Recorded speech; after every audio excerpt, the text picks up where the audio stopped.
Kelsey. This is my channel, The Fancy Hat Lady Reads. I am wearing one of my fancy booktube hats, and today I am doing a type of video that I have not done in a while, and that is a series review video. I have in the past had sort of a policy that anytime I finished a series, I would do a relatively spoiler-free review of the series as a whole. I've sort of stopped doing that lately for several reasons. First, I haven't actually been finishing lots of series recently.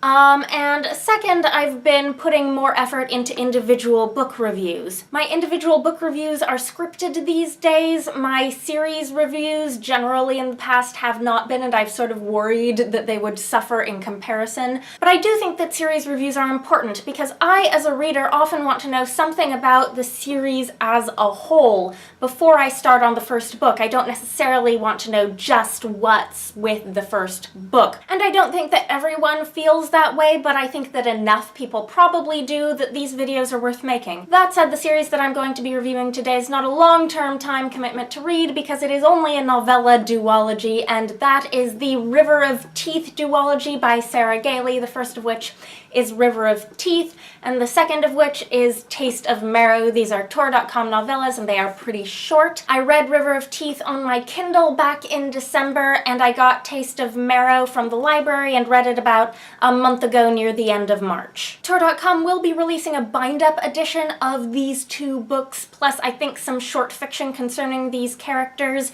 that will be called American Hippo with this cover design that'll be coming out next month, so I thought this was a fitting time to do a review of both of these books. So this duology is an alternate history western with hippos.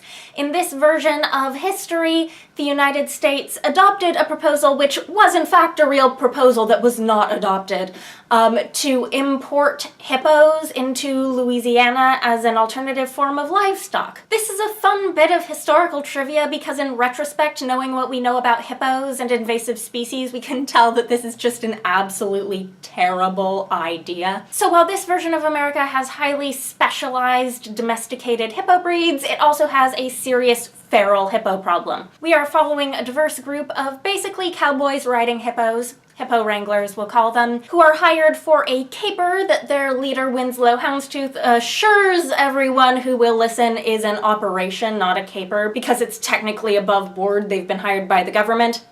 Their methods end up not being particularly above board, though, and certainly all of these characters have very shady pasts. There is, as you may have heard, a lot of different types of representation in this cast of characters. 3 of them, I think, are people of color, 2 are women, 1 is non-binary. One of the female characters is pregnant in the first book and has a newborn baby in the second. Houndstooth himself is bisexual, and both books feature a romance storyline between the bisexual character, Houndstooth, and the non-binary character, Hero. I enjoyed that romance storyline. I thought it was very sweet. I would say consistently from book 1 to book 2, the setting, the plot, the alternate history, the caper, the hippo rampages, all of that is for fun and laughs, but throughout, Gailey takes her characters 100% seriously. And this is a balance that generally worked for me pretty well with a few caveats. You can tell from the very beginning of River of Teeth that Gailey is just reveling in introducing these badass characters. And it is just pure joyous fun, and so for about the first half of the book, I was feeling all 5-starsy about River of Teeth.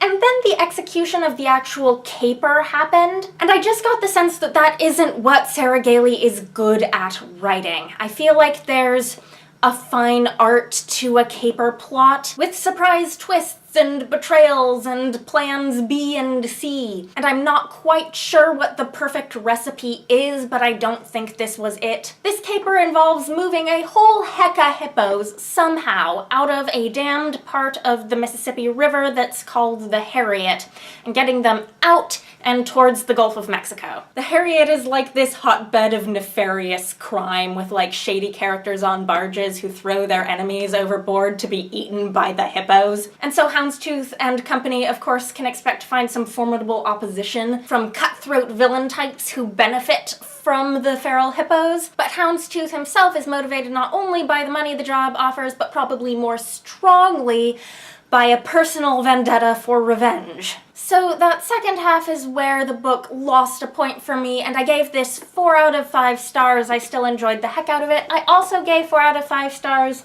to Taste of Marrow, the sequel. Now, despite the fact that this is not a caper or heist story like the first one, I still feel like it had a little bit of the same problem in terms of plotting. It's just not Sarah Gailey's strong suit, but I feel like the portrayals of the characters got even richer and deeper here. Basically, without spoilers, this follows 2 different pairs of characters from the original group who have been split up, and both sets of characters have reasons to believe that the others are dead, and they deal with it really differently. This is basically 2 side-by-side friendship stories. One of these pairs are long-term friends whose relationship is under strain due to the circumstances, and the other is an extremely unlikely pairing who are slowly developing trust. There's a general feeling that this book has to do with redemption, moving on, starting a new life.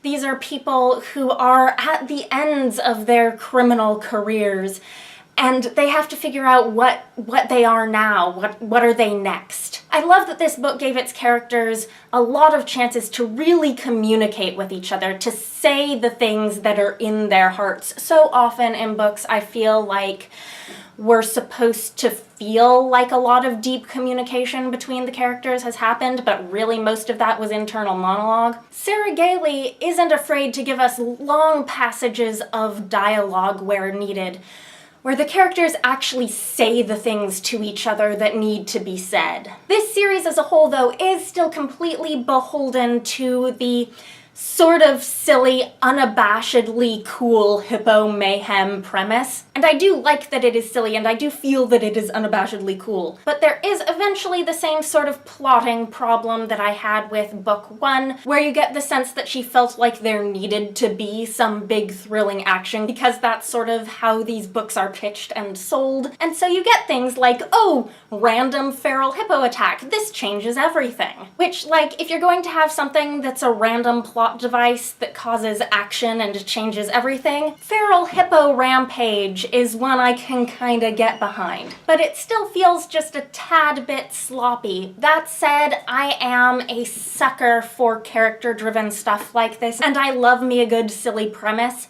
so I gave this book 4 stars as well. Anyhow, those are my thoughts. Let me know if you've read River of Teeth or Taste of Marrow. If so, what you thought. Let me know if you're planning on picking them up. Anyhow, I hope you're having a nice day. That is all. Bye for now.